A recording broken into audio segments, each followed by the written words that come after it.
អរគុណនាងខ្ញុំពិតជាសប្បាយចិត្តមែនទែនដែលសារថ្ងៃនេះបានចូលរួមនៅកម្មវិធីសិក្ខាសាលារបស់ក្រុមហ៊ុន Aircan ដែលបានបង្ហាញ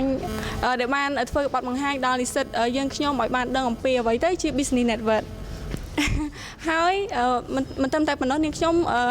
ទទួលបានចំណេះដឹងជាច្រើនពីបញ្ហាសុខភាពក៏ដូចជាបញ្ហាធ្វើ business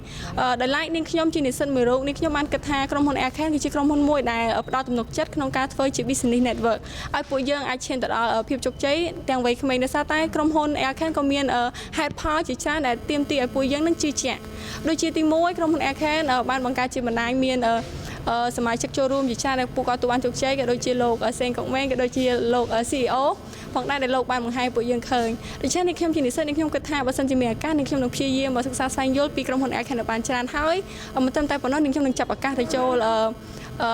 នឹងចូលធ្វើការជាមួយក្រុមហ៊ុន Business Network ជាក្រុមហ៊ុន Aircan ផងដែរ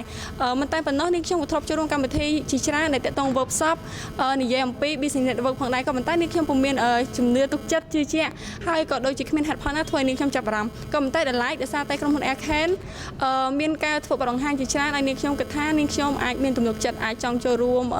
ធ្វើការជាមួយក្រុមហ៊ុនជាលក្ខណៈ Business Network អញ្ចឹងជាចុងបញ្ចប់នាងខ្ញុំសូម